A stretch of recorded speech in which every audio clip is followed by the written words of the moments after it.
Zara's fingers drummed against the quantum resonance detector, with the rhythm of someone who'd perfected the art of pretending not to hope.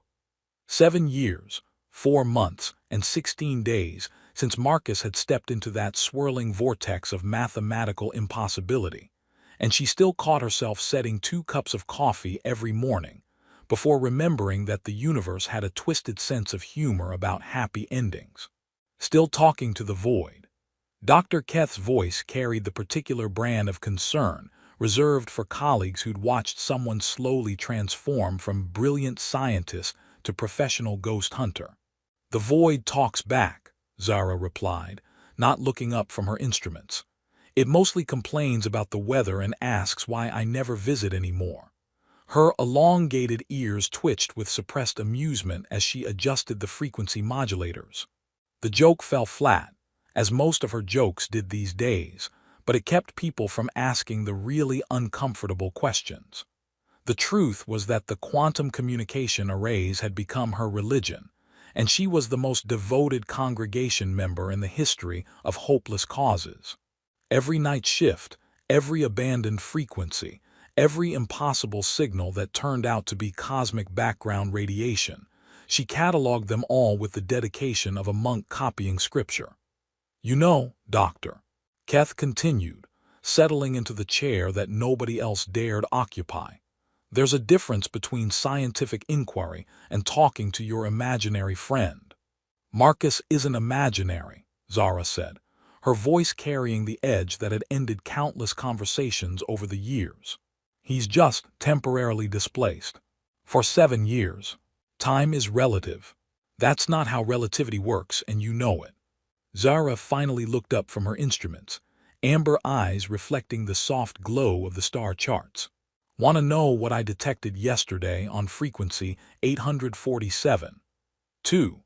A signal that lasted exactly 3 seconds, pulsed in prime numbers, and originated from somewhere that doesn't technically exist according to our current understanding of spacetime." Dr. Keth's expression shifted from concern to the particular kind of fascination that afflicted scientists when presented with impossible data. "You're making that up." "I'm a lot of things, Keth, but I'm not a liar." Zara pulled up the recording, and the soft electronic whispers filled the observation deck. "Either I'm having the most elaborate psychotic break in recorded history, or there's something out there that wants to be found." The older scientist leaned forward, his skepticism warring with genuine scientific curiosity. "Even if that's true, even if Marcus somehow survived the quantum fold, what makes you think he'd be able to communicate across dimensional barriers?" "Because," Zara said, returning to her instruments with renewed focus, "he promised he'd find a way back, and Marcus always keeps his promises, even when they're impossible." She didn't mention the dreams. The ones where she could feel him calling her name across the space between realities, where his voice carried the weight of secrets and wonder, and something that sounded suspiciously like hope. "Doctor." Keth wouldn't understand that some connections transcended the boundaries of physics, that love could become a navigation system for the lost. The station's night cycle hummed around them, a mechanical lullaby that had become the soundtrack to her vigil. In the quarters she shared with their daughter, Lyra slept peacefully, dreaming of a father she'd never met but somehow knew with the certainty of inherited memory. 7 years old, brilliant beyond measure, and blessed with the kind of intuitive understanding of quantum mechanics that made hardened physicists weep with envy. "Mom sees Dad sometimes," Lyra had told Dr. Keth during one of their informal interviews, her matter-of-fact delivery making the statement sound like a weather report. "Not with her eyes, but with the part of her brain that knows things before they happen." Zara had nearly choked on her coffee during that particular revelation, not because it was untrue, but because her daughter had inherited the unsettling ability to state cosmic truths with the casual confidence of someone discussing lunch plans. "The girl has an active imagination," Dr. Keth had said later, but Zara had seen the way his eyes lingered on Lyra's drawings, elaborate sketches of dimensional gateways and impossible geometries that shouldn't exist in the mind of a 7-year-old. Now, alone in the observation deck with her instruments and her stubborn hope, Zara allowed herself to wonder what would happen if she was right. If Marcus really was out there, scattered across multiple realities like light through a prism, slowly finding his way back to this specific timeline where their love story had been interrupted but not ended. The quantum resonance detector chimed softly, and Zara's heart performed its familiar acrobatics. Another signal, another impossible frequency, another reason to believe that somewhere in the vast complexity of the multiverse, someone was still trying to come home. The quantum displacement alarm chose 3 in the morning to announce the impossible, shrieking through the station's corridors with the enthusiasm of a cosmic practical joke. Zara bolted upright in her bed, nearly launching herself into the ceiling panel in her haste to reach the control room, while her elongated ears practically vibrated with the adrenaline surge. "This better not be another dimensional hiccup," she muttered, stumbling through the corridors in her pajamas and mismatched socks. The station's AI had developed an unfortunate habit of treating minor spatial anomalies like full-scale emergencies, leading to what Dr. Keth had dubbed the Great False Alarm Epidemic of 2387. But this time was different. This time, the quantum signature blazing across her instruments made her heart attempt several impossible maneuvers that would have impressed even the most creative physicist. The readings were off the charts, literally, because she'd never bothered to calibrate her equipment for the return of the impossible. "No way," she whispered, cross-referencing the data with 7 years of carefully maintained records. The neural pattern matched perfectly, down to the specific brainwave frequencies that had haunted her dreams. No freaking way. She raced through the station's maze of corridors, her scientific mind frantically cycling through explanations, while her heart insisted on doing victory laps. The docking bay doors hissed open to reveal a swirling vortex of quantum energy that looked suspiciously like the universe's way of saying, "Surprise." And then he stepped through, Marcus Chen in all his impossibly alive glory, looking exactly like someone who'd spent 7 years hitchhiking through alternate dimensions. His hair was longer, streaked with silver that hadn't been there before, and his clothes belonged to no fashion sense she recognized. But his smile was the same crooked grin that had stolen her heart during their first mission together. "Hey," he said, as if 7 years of interdimensional travel was roughly equivalent to a long commute. "Sorry I'm late. Traffic was murder across the quantum divide."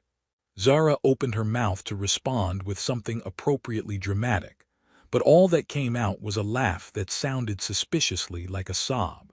"7 years, Marcus. 7 years of wondering if you were dead, alive, or stuck in some cosmic waiting room."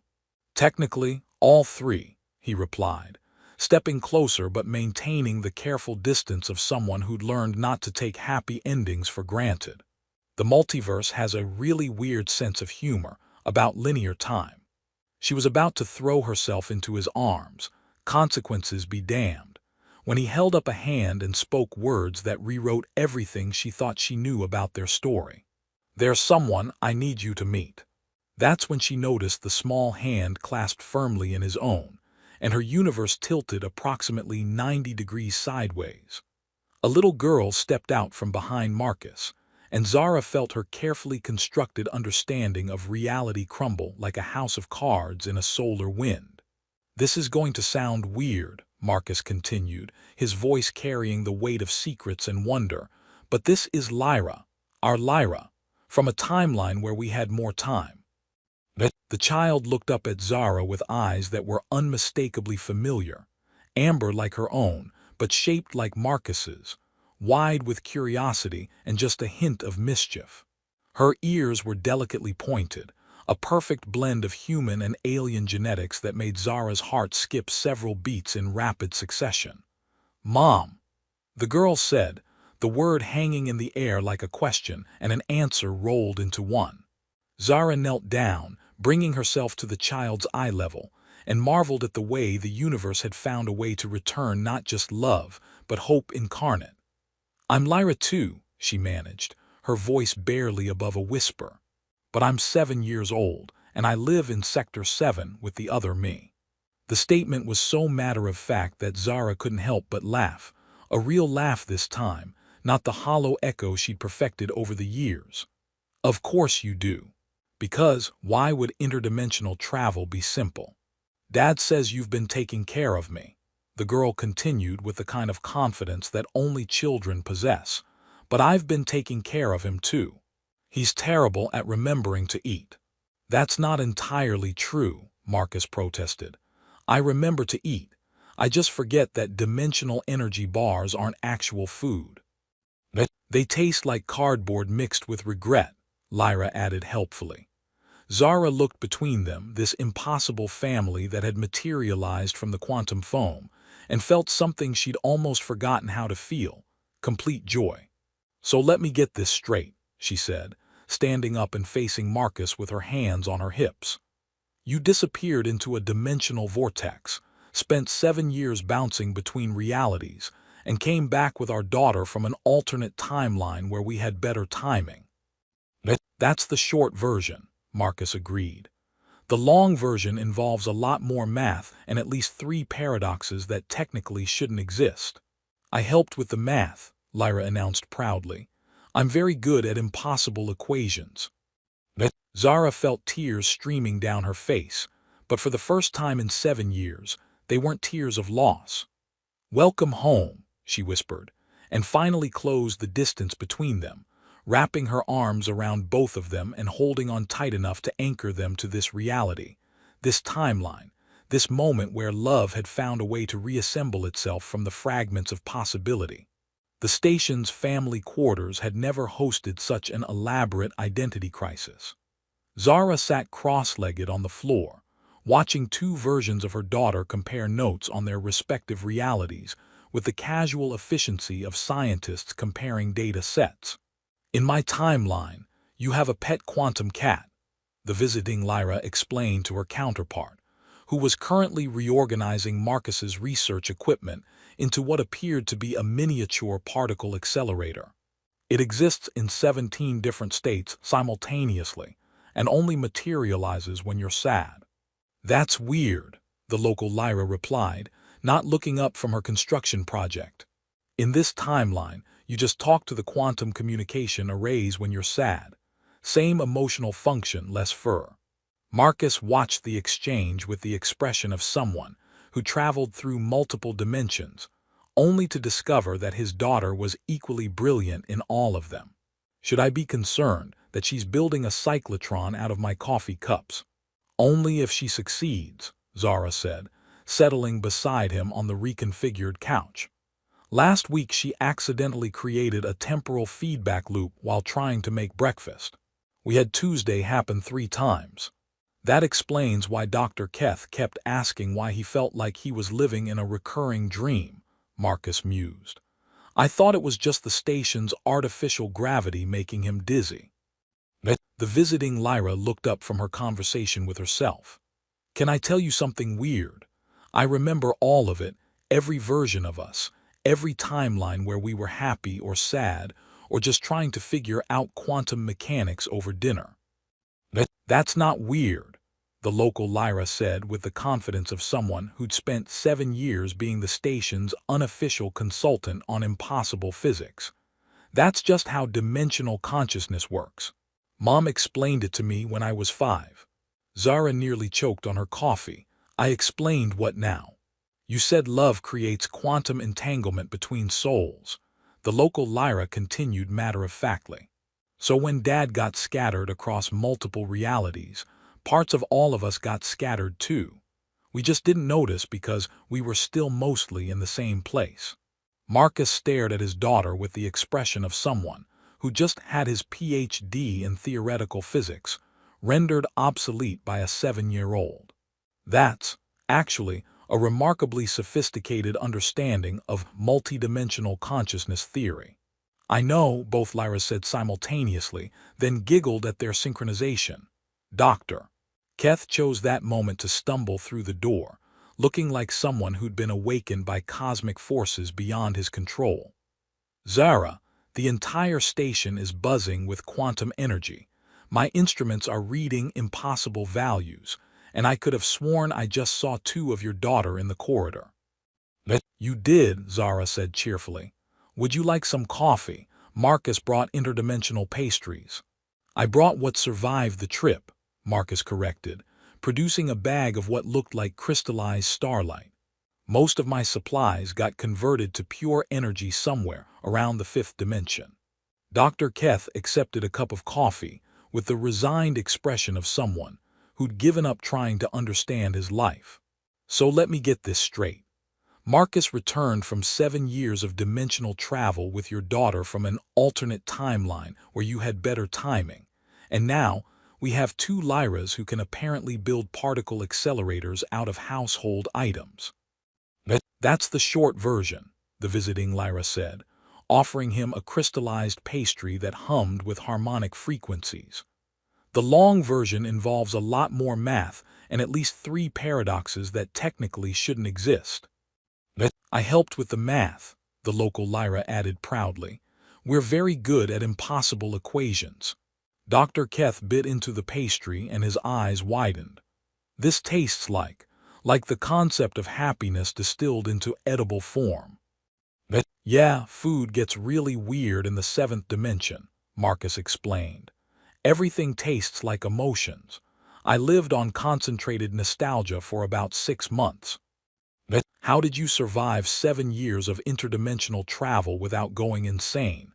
Dr. Keth asked, settling into what had become an impromptu family meeting. Who says I didn't? Marcus grinned.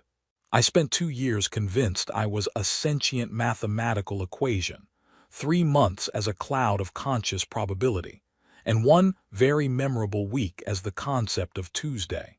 Sanity is overrated when you're trying to navigate the space between realities. Plus, I was there, the visiting Lyra added. In all the timelines where we found each other, I helped him remember who he was supposed to be. And I was here, the local Lyra continued, keeping Mom from forgetting that some things are worth waiting for. Zara felt tears threatening again, but this time they were tears of wonder rather than loss. So what happens now? Do we have 2 daughters? Do we need to register for double the school supplies? Actually, both Lyras said in unison, we've been thinking about that. They exchanged a look that contained entire conversations. Then the visiting Lyra stood up and walked over to her counterpart. And the bedroom space issue, the local Lyra added helpfully.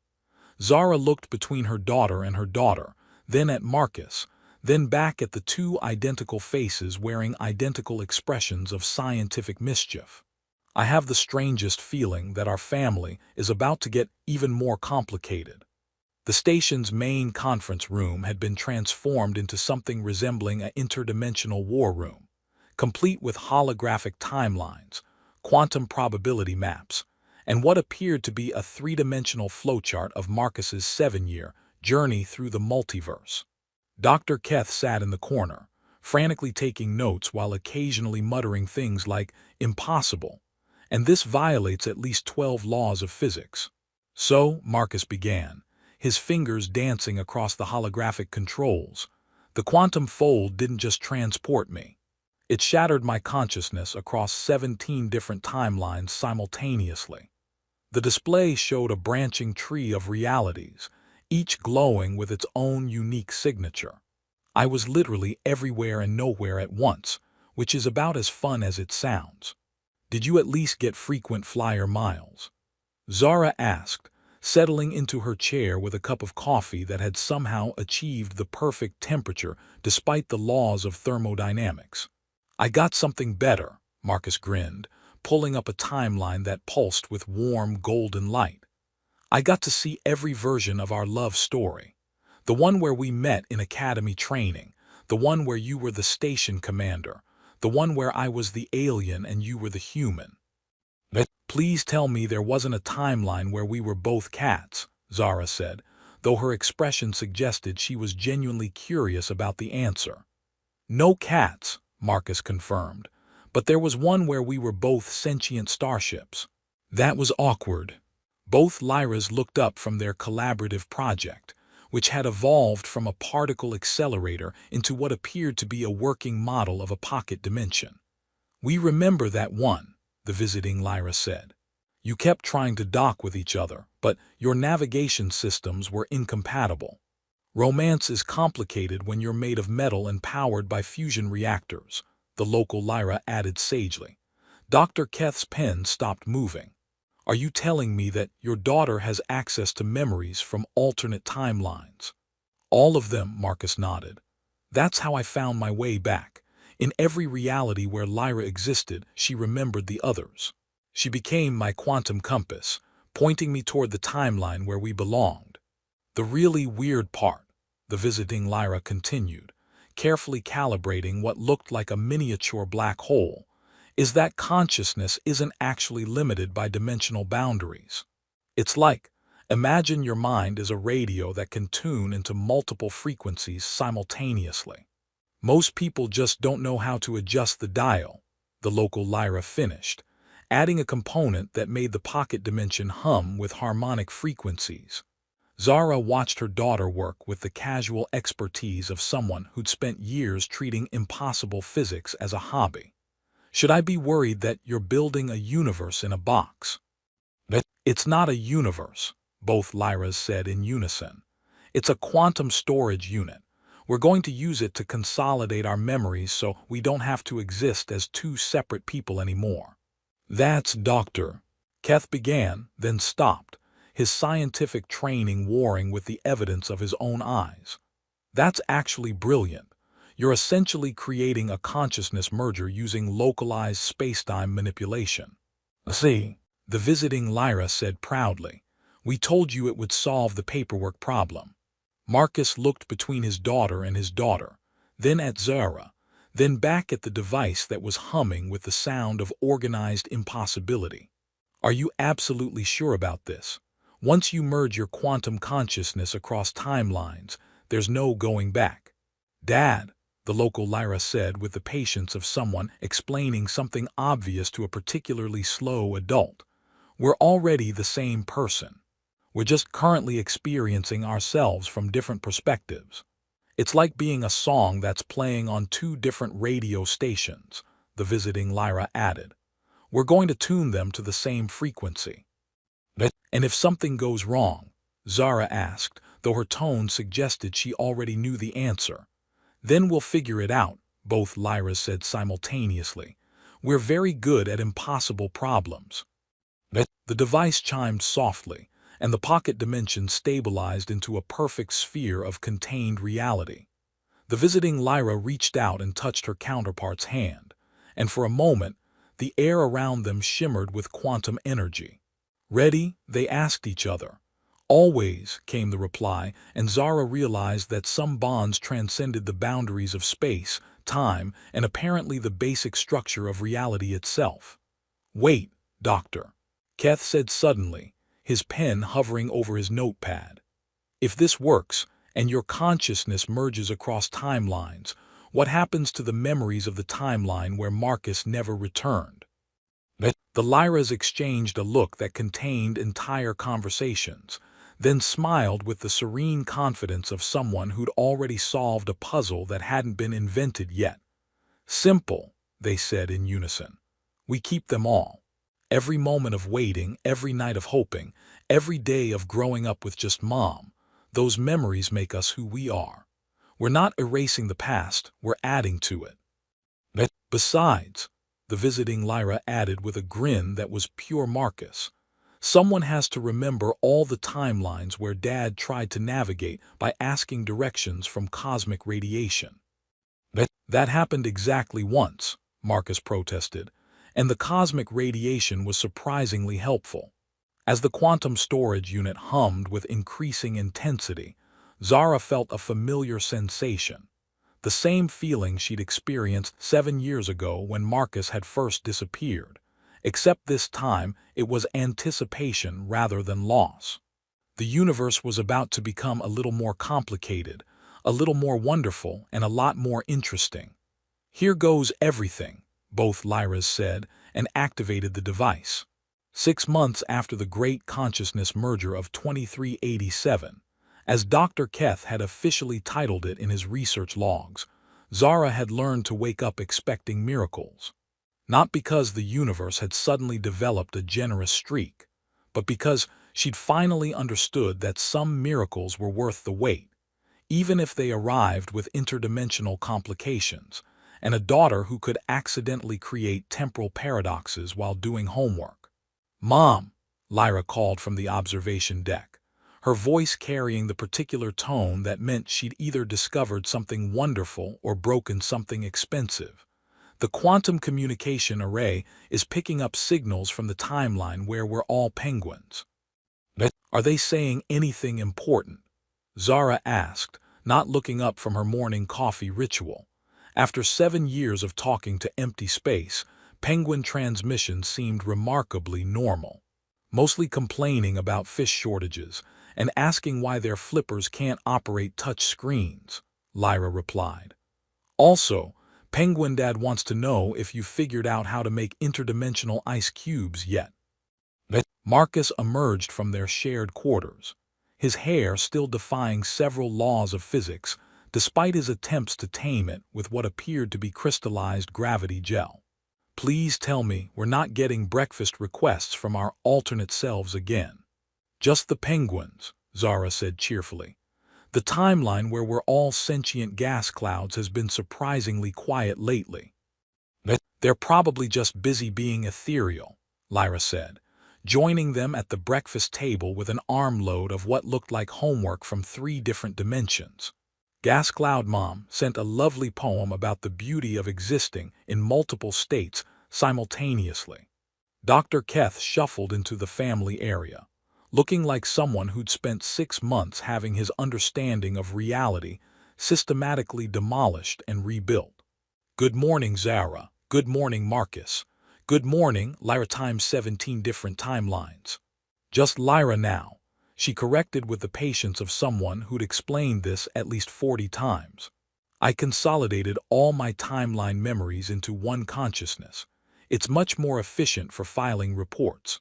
And much less confusing for the rest of us," Marcus added, settling into his chair with a cup of coffee that had somehow achieved the perfect temperature despite existing in a state of quantum superposition.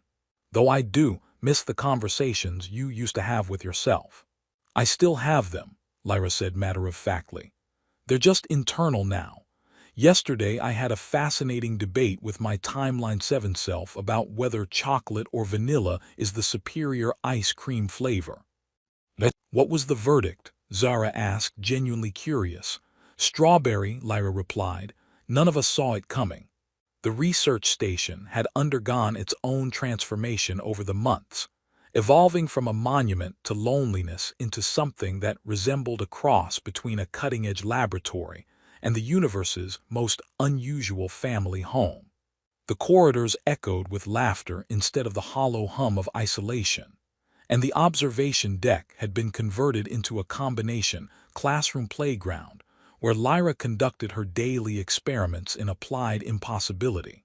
"Speaking of experiments," Dr. Keth said, settling into what had become his unofficial chair at their breakfast table, "the Galactic Research Council wants to know if you'd be interested in presenting your findings on consciousness merger at the next symposium." "What findings?" Marcus asked. "We don't even understand what happened, let alone how to replicate it." "That's what makes it science," Lyra said, not looking up from her homework, which appeared to be a mathematical proof that demonstrated why Tuesday was inherently more stable than Thursday. "The best discoveries are the ones that make you go, 'That shouldn't be possible,' followed immediately by, 'But it is.'" "She has a point," Zara admitted.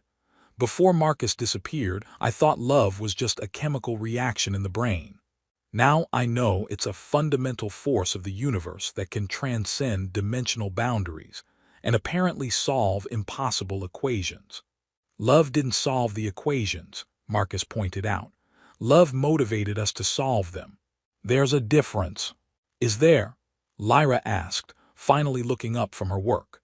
Because in timeline 43, where you never disappeared, we never learned that consciousness could exist across multiple realities simultaneously. We were happy, but we weren't growing. The statement hung in the air, with the weight of profound truth delivered by someone who should have been asking for help with basic arithmetic.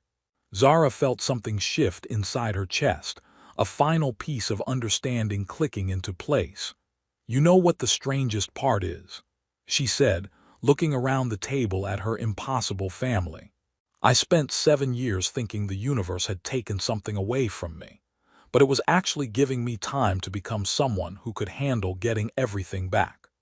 "That plus interest," Marcus added, reaching over to squeeze her hand.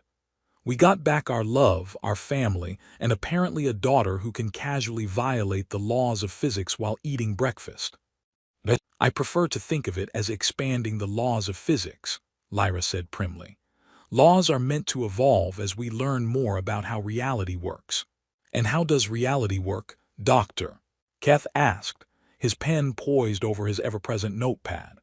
Lyra considered this seriously, then smiled with the serene confidence of someone who'd spent 17 timelines learning the secrets of existence. "Reality works however love needs it to work. Everything else is just details." As the station's artificial morning cycle painted the observation deck in golden light, Zara realized that her 7 years of waiting hadn't been time lost. They'd been time invested in becoming someone who could recognize miracles when they appeared, even if they arrived wearing the face of impossibility. "So," she said, raising her coffee cup in a mock toast, "here's to the universe's twisted sense of humor, to love that transcends the boundaries of space and time, and to daughters who treat the impossible like a minor inconvenience. And to fathers who somehow manage to find their way home across 17 different realities," Marcus added, clinking his cup against hers. "And to the discovery that family isn't just about genetics,